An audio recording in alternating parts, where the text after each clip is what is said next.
మరి ఇప్పుడు పిఎస్ఎన్ మూర్తి గారు మాజీ అసిస్టెంట్ డైరెక్టర్ జనరల్ ఆధార్, వారు కూడా రాజ్యాంగం పైన చాలా సుదీర్ఘమైనటువంటి ఉపన్యాసాలు ఇవ్వడమే కాకుండా రికార్డ్ చేశారట, ఇది రాజ్యాంగ పీఠికను. తర్వాత కొన్ని క్లాసెస్ కూడా తీసుకున్నారు, దాని మీద ప్రత్యేకంగా వర్క్ చేశారు. ఈ రోజు కూడా దాని మీదనే ఉన్నారు. మరి పిఎస్ఎన్ మూర్తి గారు మాట్లాడవలసింది కోరుచు. అందరికీ జై భీమ్.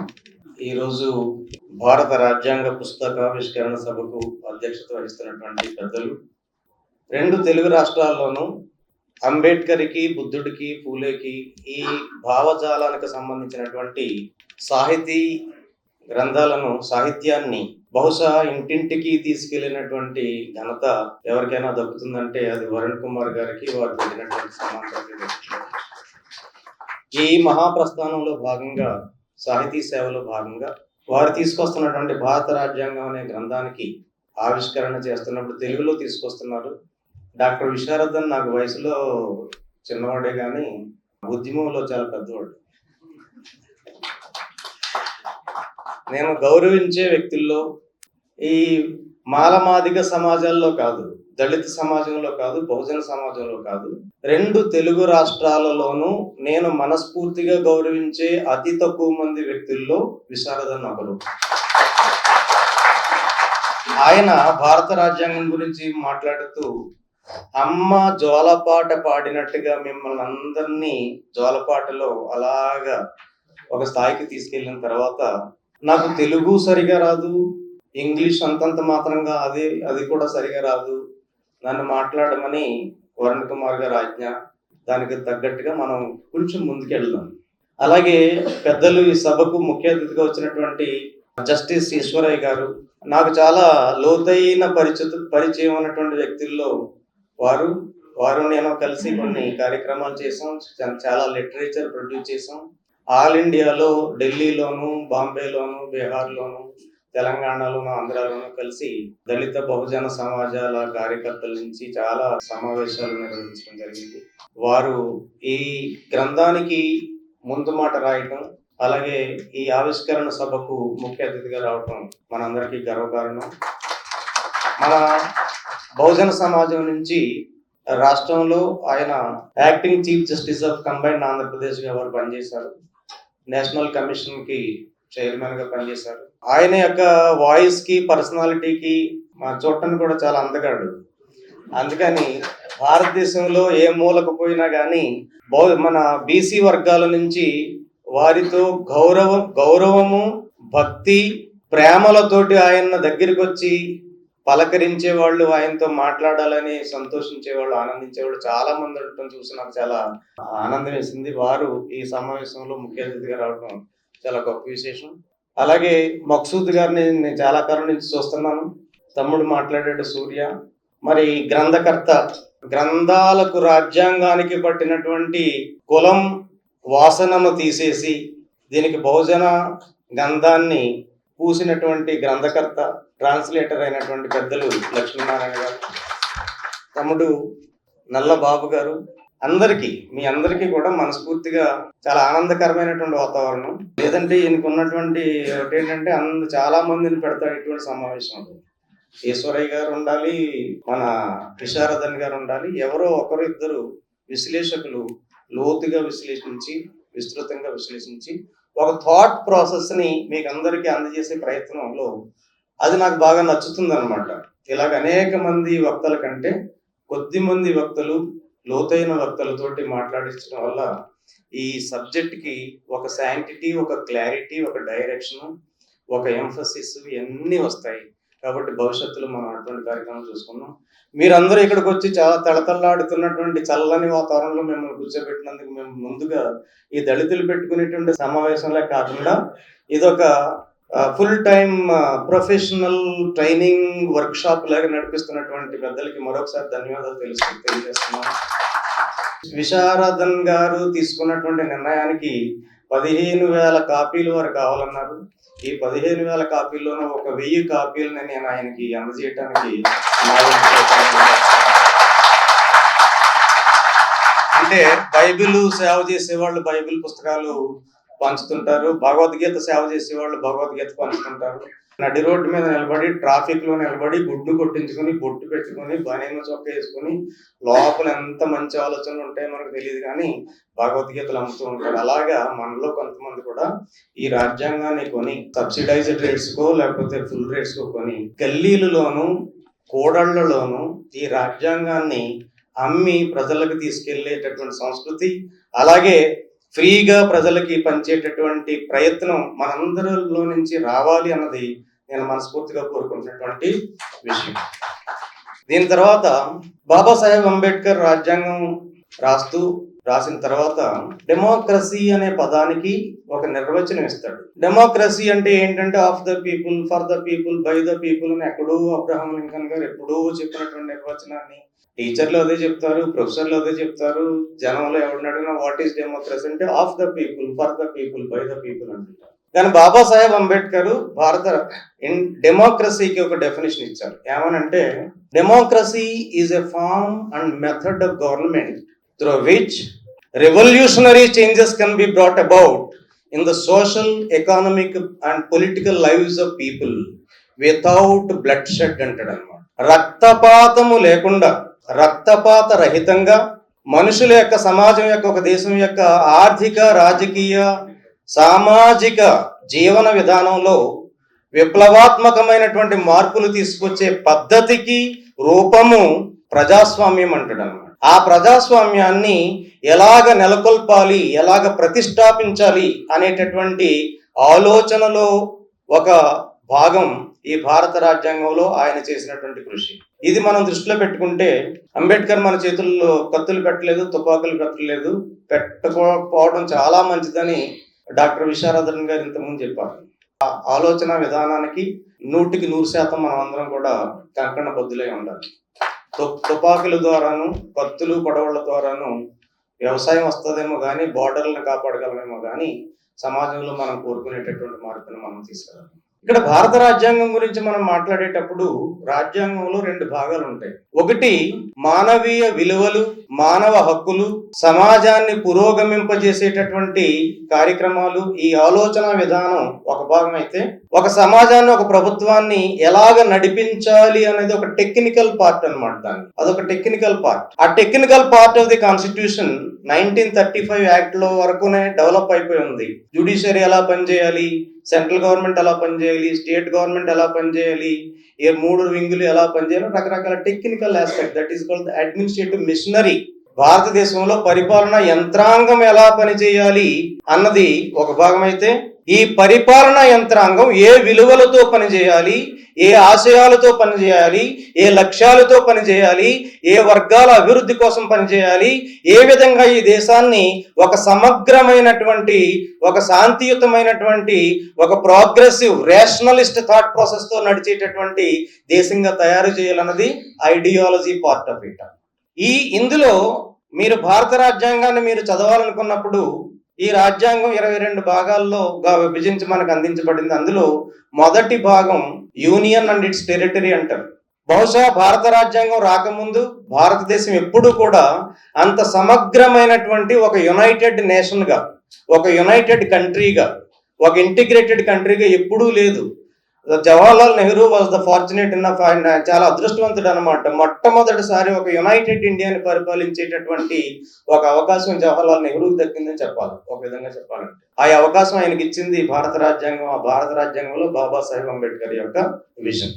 రెండవది ఏంటంటే ఈ సమాజాన్ని బానిసత్వంతో, ఉన్మాదంతో, ఫూలిష్ గా, అంటే ఒక వెర్రితనంతో, అక్షర జ్ఞానం లేకుండా, విజ్ఞాన గంధం అన్నది లేకుండా మూర్ఖత్వంగా బతుకుతున్నటువంటి సమాజానికి, అలాగే ఒక కుల ఉన్మాదము లేదా మత ఉన్మాదము లేదా అధికార ఉన్మాదము లేదా నేనెంతో ఎవడ నోట్లో నుంచో పుట్టాననేటటువంటి ఒక భావనాత్మకమైనటువంటి ఉన్మాదంతో బతుకుతున్నటువంటి సమాజానికి, అలాగే సమాజంలో ఏ వ్యవస్థను ప్రశ్నించాలి, ఏ వ్యవస్థను నిలదీయాలి, ఏ వ్యవస్థను ఎలాగ అర్థం చేసుకోవాలి అనేటటువంటి కనీస జ్ఞానం లేనటువంటి, విద్యా గంధం లేనటువంటి నిరక్షరాస్యులకు, అలాగే ఒకవేళ సమాజంలో మంచి జరుగుతుందా చెడ్డ జరుగుతుందా, ఎలాగా ఏ వ్యవస్థ ఎలా నడుస్తుంది, ఏ సంస్థ ఎలా నడుస్తుంది, ఏ వ్యక్తి ఎలా నడుచుకుంటున్నాడు అనేటటువంటి విషయాలన్నిటి మీద అవగాహన ఉన్నా కానీ మంచిని చెడును విడదీసి మంచిని ముందుకు తీసుకెళ్తూ చెడును ప్రశ్నించడానికి ధైర్యం లేని సమాజానికి ధైర్యాన్ని ఇవ్వటానికి మరి అంబేద్కర్ చేసినటువంటి ఒక గొప్ప కృషిలో భాగంగా ఈ రాజ్యాంగం మనకు వస్తుందన్న సంగతిని మీరు గుర్తుపెట్టుకోండి. తర్వాత అసలు ఈ భారత రాజ్యాంగంలో చదివేటప్పుడు ఒక విధంగా సమగ్రమైనటువంటి బార్డర్స్ లేనటువంటి అంటే సరిహద్దులు లేనటువంటి దేశానికి సరిహద్దులు చూపించి చిన్న చిన్న ముక్కలుగా రాజ్యాలుగా విడిపోయినటువంటి దేశాన్ని ఒకే రాజకీయ వ్యవస్థగా మార్చి పార్ట్ 1 లో మనకు అందజేసి రాజ్యాంగంలో ఇక్కడ ఉన్నటువంటి బానిస బతుకుల్లో మగ్గిపోతున్నటువంటి జనానికి హక్కుల సమాజంగా మార్చడానికి 2వ భాగంలో సిటిజన్షిప్ అనేటటువంటి సిటిజన్షిప్ అంటే పౌరసత్వం అంటే హక్కుల మూట. ఈ హక్కులు లేని సమాజానికి ఒక హక్కుల మూటను మీ చేతికిచ్చి పౌరులుగా మిమ్మల్ని తీర్చిదిద్ది మీ హక్కులలో కొన్ని హక్కులు ప్రాథమికమైన హక్కులు ఉంటాయి, అత్యంత ముఖ్యమైన హక్కులు ఉంటాయి. ఈ ముఖ్యమైన హక్కులకు భంగం కలిగినప్పుడు చిన్న మున్సిపల్ కోర్టు, తర్వాత జిల్లా కోర్టు, తర్వాత హైకోర్టు, తర్వాత సుప్రీంకోర్టు, ఇలాగా వరుసగా 100 ఏళ్ళు కోర్టుల చుట్టూ తిరగాల్సిన అవసరం మీకు లేదు.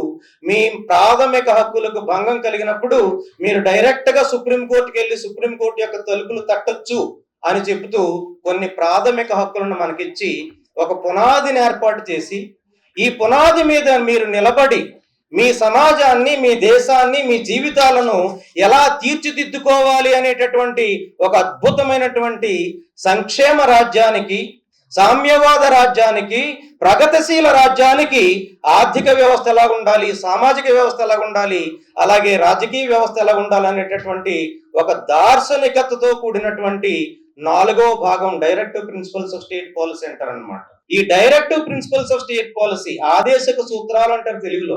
ఈ ఆదేశక సూత్రాల్లో ఉన్నటువంటి ఒక్కొక్క సూత్రాన్ని అర్థం చేసుకుని ఈ సూత్రాలకు అనుగుణంగా భారతీయ సమాజాన్ని తీర్చిదిద్దుకుంటే భారతదేశం ప్రపంచానికి ఆదర్శవంతమైనటువంటి దేశంగా ఉంటది అనేటటువంటి ఒక అద్భుతమైనటువంటి ఆలోచన విధానాన్ని ఆయన ఈ 4వ భాగంలో పెడుతూ ఇందులో ఈ ఇంకొక substantial part of the constitution ఏమంటారంటే రాజ్యాంగంలో మనకు అతి ముఖ్యమైనటువంటి పార్ట్ ఏదైనా ఉందంటే అది మళ్ళీ పార్ట్ 16 ఆఫ్ ద కాన్స్టిట్యూషన్ అన్నమాట. రాజ్యాంగంలో 16వ భాగం. ఆ 16వ భాగంలోనే షెడ్యూల్డ్ కులాలంటే ఎవరు, షెడ్యూల్డ్ తెగలంటే ఎవరు, ఆ సామాజికంగాను విద్యాపరంగాను వెలికోబడిన తరగతులంటే ఎవరు, ఆంగ్లో ఇండియన్స్ అంటే ఎవరు, వీళ్ళ యొక్క భవిష్యత్తును తీర్చిదిద్దడానికి వీళ్ళని ఎలాగా గుర్తించాలి, వీళ్ళని ఎలాగా ముందుకు తీసుకెళ్లాలనే విషయాలన్నింటినీ కూడా పార్ట్ 16లో ఆయన పొందుపరచడం జరుగుతుంది. వీటి గురించి మీకు ఎందుకు చెప్తున్నానంటే ఈ రాజ్యాంగం మీ చేతుల్లోకి వచ్చిన తర్వాత మీరు అతి ముఖ్యంగా చదవలసిన భాగాలు పార్ట్ 3 ఆఫ్ ది కాన్స్టిట్యూషన్ అంటే 3వ భాగం, 4వ భాగం, 16వ భాగం. ఈ మధ్యలో షెడ్యూల్డ్ తెగలకు సంబంధించినటువంటి షెడ్యూల్ 5, షెడ్యూల్ 6. ఈ 5వ షెడ్యూల్, 6వ షెడ్యూల్ని బాగా చదవాలి. పార్ట్ 16 అనే భాగాన్ని బాగా చదవాలి. పార్ట్ 3ని, పార్ట్ 4ని బాగా చదవాలి. ఇవి మీ రక్తంలో భాగం అవ్వాలి, మీ ఊపిరిలో భాగం అవ్వాలి. మీరు నిద్రపోయినా, మీరు మెలకుగా ఉన్నా ఎప్పుడు మిమ్మల్ని తట్టి లేపి ఏంట్రా ఈ భాగాల్లో ఏముందంటే ప్రతి ఒక్కడు నాలుక మీద ఈ భాగాల్లో ఉన్నటువంటి అధికారులన్నీ మీకు అందుబాటులో ఉండాలి. మీ మనసులో, మీ శరీరంలో, మీ విజ్ఞానంలో, మీ మెదడులో భాగమైపోయి ఉండాలి. అప్పుడే ఈ రాజ్యాంగం ఏంటన్నది మీకు అర్థమవుతుందన్న సంగతిని మీరు గుర్తుపెట్టుకోండి. మిగిలినదంతా కూడా technical part of the constitution అంటున్నారు చాలా పెద్దలు. రాజ్యాంగాన్ని రక్షిద్దామని.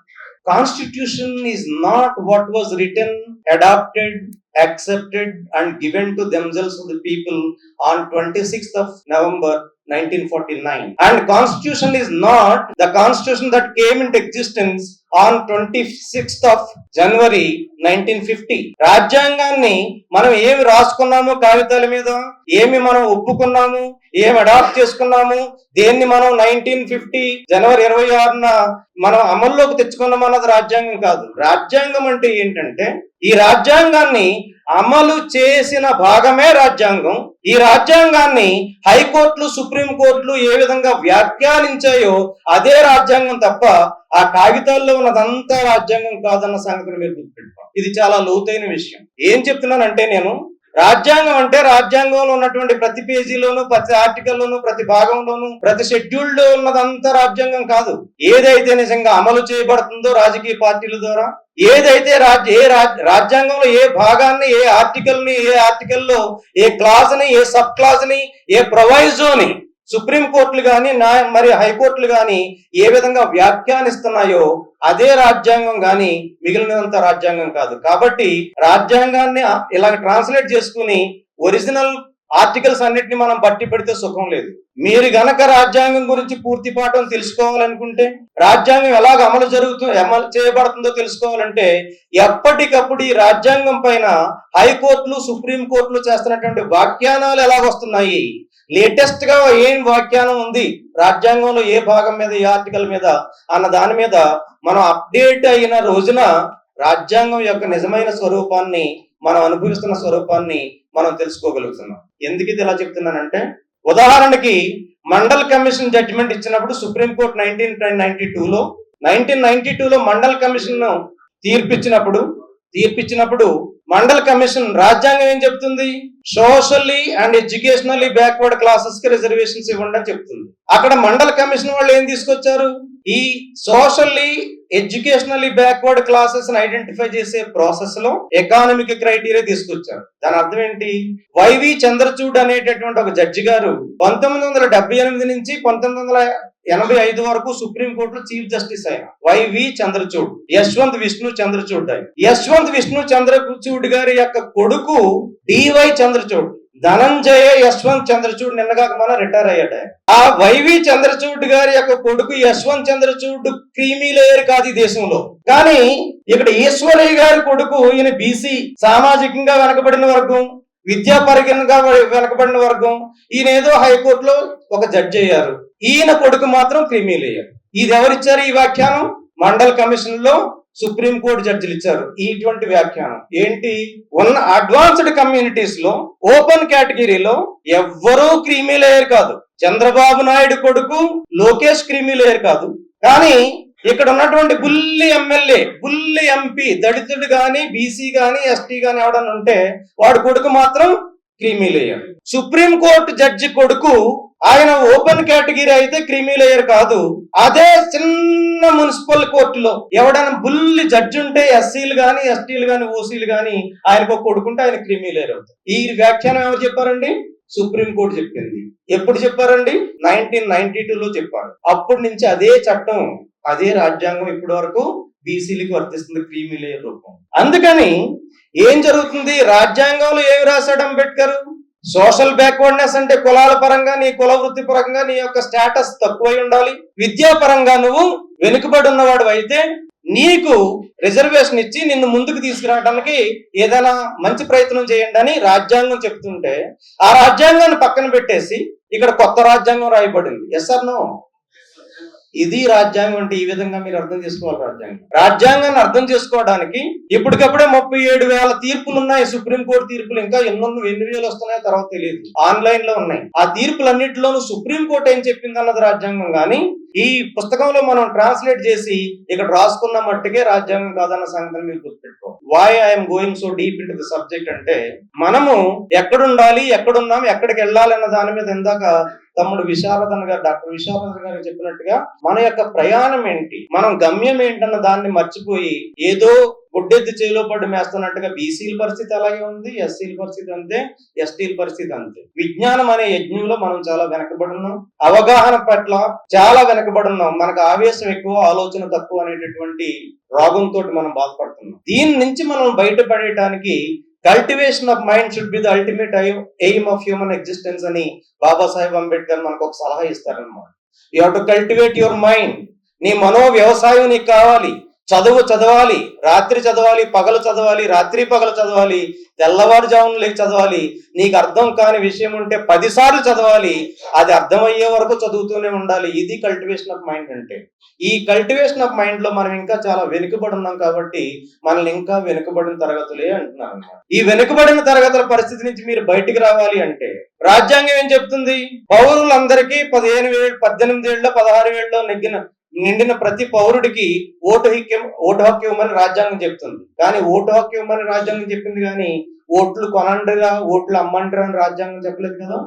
ఇక్కడ ఎన్నికల పద్ధతిలో రాజ్యాంగం అమలవుతుందా, ఇక్కడ పెట్టుబడిదారీ విధానం అమలవుతుందా, రాజ్యాంగం కోసం రాజకీయాలు జరుగుతున్నాయా, వ్యాపారం కోసం రాజకీయాలు జరుగుతున్నాయన్న విషయాలు మనం పట్టించుకున్నాం ఏనాడైనా? దేనికోసం రాజకీయాలు జరుగుతున్నాయి ఇప్పుడు? రాజ్యాంగాన్ని అమలు చేయడానిక, రాజ్యాంగాన్ని తగలబెట్టడానిక? నన్ను అడిగితే రాజ్యాంగాన్ని అడ్డు పెట్టుకుని వ్యాపారాలు చేయడానికి రాజకీయాలు జరుగుతున్నాయి కానీ ప్రజల జీవితాలను బాగు చేయడానికి ఏ రాజకీయాలు జరగట్లేదు. అదే ఈ దళిత మేధావులు లేదా ఈ బహుజన మేధావులు అతి కొద్ది మంది చెప్తుంటే జనానికి ఎక్కట్లేదు. ఇది ఎక్కించాలని రాజ్యాంగాన్ని పట్టుకుని రోడ్ల మీద నడుస్తూ వేల కిలోమీటర్లు నడుస్తున్నటువంటి విశారదన్ అంటే ఎందుకు గౌరవం అంటే ఆ కార్యక్రమం గురించి గౌరవం. కాబట్టి రాజ్యాంగం చెప్తుంది ఏంటి? ఓట్లు ఇమ్మని చెప్పింది రాజ్యాంగం. ఇక్కడ జరుగుతుంది ఏంటి? ఓట్లు ఇచ్చారు కానీ మీకు ఓట్లు ఇచ్చాం కానీ మీ ఓటు మేము కొనేసుకుంటాం. తర్వాత మీకు రాజ్యాంగం మీద కానీ మీ యొక్క ప్రభుత్వాల మీద చేసే విధానాల మీద కానీ మీకు ఏమీ హక్కు లేదని ఎన్నికల ముందే చెప్పేస్తుంది ప్రతి రాజకీయ పార్టీ. Yes or no?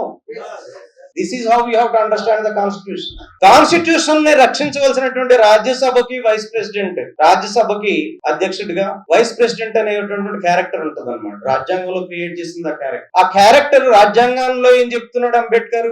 Directive principles of state పాలసీలో ఈ ఎగ్జిక్యూటివ్ అండ్ జ్యుడిషియరీని పూర్తిగా సెపరేట్ చేయాలి. అంటే న్యాయ వ్యవస్థను, పాలనా రంగ వ్యవస్థను పూర్తిగా సెపరేట్ చేయాలి. This is called separation of powers అంటారు. ఈ రాజ్యాంగ పదవిలో ఉన్నటువంటి ధంకర్ అనేటటువంటి vice president of India, president and chairman of the Rajya Sabha అతనే అంటాడంటే ఇది ఎగ్జిక్యూటివ్ జ్యుడిషియరీ కలిసి పనిచేయాలంటున్నారు. ఇప్పుడు ఏది నిజంగా పనిచేస్తుంది మనకి? అంబేద్కర్ చెప్పిన separation of executive and judiciary పనిచేస్తుందా, లేకపోతే ధంకర్ చెప్తున్నటువంటి మోడీ అమలు చేస్తున్నటువంటి merger of executive and judiciary పనిచేస్తుందా? Merger of executive and judiciary పనిచేస్తుంది. అంటే రాజ్యాంగం ఉందా అక్కడ? లేదా? రాజ్యాంగం అక్కడ లేదు. ఇందాక ఆయన చెప్తున్నాడు రాజ్యాంగం ఏం చెప్తుందంటే సంపదలో ఉన్నటువంటి అసమానతలను, ఆదాయాలలో ఉన్నటువంటి అసమానతలను తొలగించాలి అని చెప్తుంది రాజ్యాంగం. కానీ తొలగించాలి అని రాజ్యాంగం చెప్తుంటే మన వాళ్ళు రాజకీయ పార్టీలు అన్ని కలిపి చేస్తున్నాయి ఏంటి? పేదవాళ్ళను మరింత పేదవాళ్ళుగా చేసి, మిడిల్ క్లాస్ లో ఉన్న వాళ్ళని కూడా పేదవాళ్ళుగా చేసి, వీళ్ళలో జేబుల్లో వచ్చే ప్రతి పైసని ఇన్ఫ్లేషన్ రూపంలో, ధర రూపంలో లాగేసుకుంటూ సంపన్నులను పెంచుకుంటూ పోతున్నారు. ఇప్పుడు భారతదేశంలో ఉన్నటువంటి మంది బిలియనీర్స్ మరి ఏ డెవలపింగ్ కంట్రీస్ లో లేవు. ఏం జరుగుతుంది? రాజ్యాంగం అమలు జరుగుతుంది, ఇక్కడ జరగట్లేదు కదండి.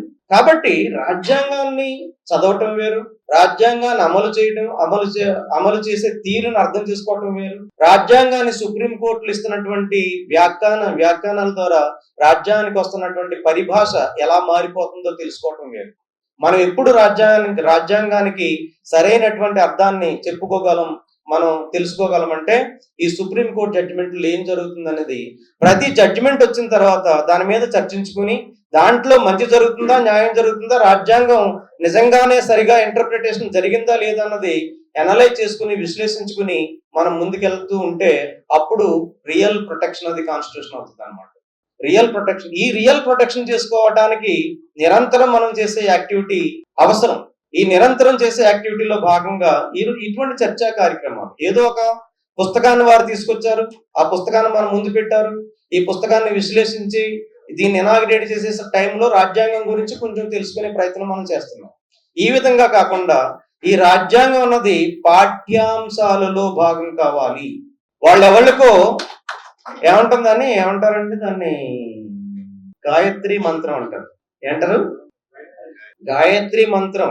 చిన్న పిల్లలకి అక్షరాభ్యాసానికి ముందు ఎలాగైతే గాయత్రి మంత్రం నేర్పుతూ అక్షరాభ్యాసం చేయిస్తారు మన పెద్దలు, మన పండితులు, అలాగే ప్రతి బహుజన కుటుంబంలోనూ, ప్రతి దళిత కుటుంబంలోనూ భారతదేశం యొక్క రాజ్యాంగ పీఠికతో అక్షరాభ్యాసం జరగాలి. అప్పుడే దీన్ని మనం నిలబెట్టుకోగలుగుతాం. ఒక ఐడియాలజీని నిలబెట్టాలంటే ఐడియాలజీని నిలబెట్టే మనుషులు తయారవ్వాలి. ఆ మనుషులు తయారవ్వాలంటే బ్రాహ్మణవాదము అనే ఐడియాలజీ నిలబడి ఉంది అంటే పూజారులకు ప్రత్యేకమైనటువంటి ట్రైనింగ్ లేకపోయినా గానీ హైందవ మతం అన్నది, బ్రాహ్మణ వ్యవస్థ అన్నది నిలబడే ఉంటది. ఎందుకంటే ప్రతి బ్రాహ్మణ కుటుంబములో నుంచి పూజారులే పుడతారు ముందు. ఆ పూజారులకు ముందు నేర్పేది గాయత్రి మంత్రం. దానితో పాటు మిగిలిన మంత్రాలన్నీ వాళ్ళ జీవితంలో నేర్చుకుంటూ ఉంటారు. అది ఏబిసిడీల కంటే ముందు, ఆ ఈల కంటే ముందు గాయత్రి మంత్రం పఠించడం జరుగుతుంది. వాళ్ళ జీవితాంతం అది మంత్రాన్ని చదువుతూనే ఉంటారన్నమాట. ఆ విధంగా ప్రతి బ్రతికున్న బ్రాహ్మణుడు కూడా బ్రాహ్మణవాద వ్యవస్థను నిలబెట్టడానికి సమర్థుడైన సైనికుడిగా ఆ బ్లడ్ లో భాగమైపోతుంది అన్నమాట. అదే సమర్థతని, అదే మరి విద్యను, అదే పట్టుదలను మనము ఈ రాజ్యాంగం పట్ల నేర్చుకోవాలంటే ఈ ప్రియాంబుల్ ఆఫ్ ది కాన్స్టిట్యూషన్ అన్నది మన అక్షరాభ్యాసంలో భాగంగా మారాలి. అది నిరంతరం పఠిస్తూనే ఉండాలి. 10 మాటలు అన్నాడు కదా, ఆ 10 మాటల్లో ఒక్క మాట ఏ మాటని ఇంకొక మాట నుంచి విడదీయటానికి వీలు లేనటువంటి వస్తువు అన్నమాట. అటువంటి ఆలోచన విధానాన్ని ముందుకు తీసుకెళ్ళడానికి ఈ కార్యక్రమాన్ని చేస్తున్నందుకు చాలా చాలా ఆనందంగా ఉంది. ఇంకొక ఉదాహరణ మీకు చెప్తాను. అదే మండల్ కమిషన్ రిపోర్ట్ లో జస్టిస్ సావంత్ అని, ఆ మండల్ కమిషన్ జడ్జిమెంట్ ని ఒక జడ్జి రాస్తారు, బిపి జీవన్ రెడ్డి గారు అని. ఆయన రాస్తాడు అనమాట. ఆయన చాలా అద్భుతంగా రాస్తాడు. అది 2000 పేజీలు పైబడి ఉన్నటువంటి జడ్జిమెంట్. ఆ జడ్జిమెంట్ లో జస్టిస్ సావంత్ అని ఒక మాట రాస్తాడు. ఎందుకు ఈ విషయం చెప్తున్నానంటే, ఒక గొడ్డలి తయారు చేయడానికి, ఆ గొడ్డలిని ఏ పనికి ఉపయోగిస్తారో, దాన్ని ఎలాగ ఉపయోగించాలో ఉపయోగించడానికి మధ్యన తేడా తెలియనటువంటి వాళ్ళు సుప్రీం కోర్టులో జడ్జిలే కూర్చుంటున్నారు. అర్థమవుతుందా? వాళ్ళు ఏం చెప్పితే అదే మనకి రాజ్యాంగం అయిపోతుంది.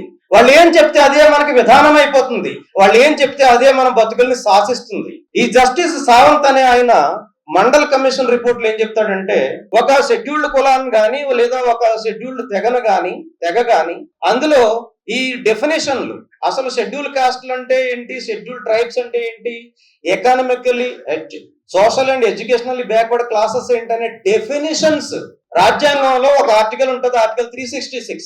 ఆ ఆర్టికల్ 366 యొక్క పేరే హెడ్డింగే డెఫినేషన్స్, నిర్వచనాలు. ఈ నిర్వచనాల్లో 35 నిర్వచనాలు ఉన్నాయి. ఇప్పుడు 35 పదాలకి నిర్వచనాలు ఈ ఆర్టికల్ 366 లో ఉంటాయి అన్నమాట. ఈ ఆర్టికల్ 366 లో వచ్చినటువంటి నిర్వచనాల్లో ఒక నిర్వచనం షెడ్యూల్డ్ కాస్ట్. ఈ షెడ్యూల్డ్ కాస్ట్ అనే నిర్వచనాలు ఈ 366 లో ఉన్నటువంటి అన్ని నిర్వచనాలు కూడా they are called the deeming provisions, legal fictions అంటారు వాటిని. ఈ డీమింగ్ ప్రొవిజన్స్, లీగల్ ఫిక్షన్స్ అనేటటువంటి నిర్వచనాలు 35 ఉన్న కాడ ఇప్పుడు నిన్నగాక మొన్న ఒక జడ్జిమెంట్ వస్తుంది, ఎవరు సుప్రీంకోర్టు జడ్జి ఇస్తాడు అనమాట. అసలు షెడ్యూల్డ్ కాస్ట్లు అన్న వాళ్ళకి లీగల్ ఫిక్షనే లేదు అక్కడ అంటాడు. అంటే ఆయన అనే లీగల్ ఫిక్షన్ ఓన్లీ షెడ్యూల్డ్ కులాలకి, షెడ్యూల్డ్ తెగలకే వర్తిస్తుందా, లేకపోతే ఆయన రాజ్యాంగంలో మొత్తం 366 తప్పు అంటున్నాడా? This is the debatable issue. This is how the constitution has to be analysed.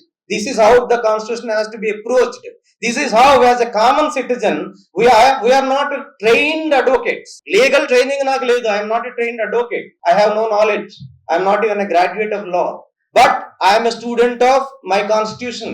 Because the constitution, as a citizen, as I understand, I discuss, I debate and I talk about the constitution as a citizen. And that right is there with all of us.